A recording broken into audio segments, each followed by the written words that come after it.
உலகம் உணர்த்திய உண்மை.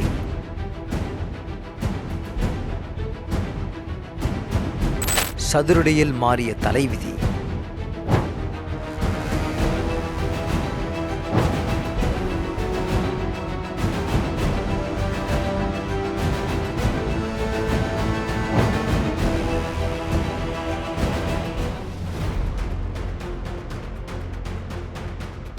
அது 2016.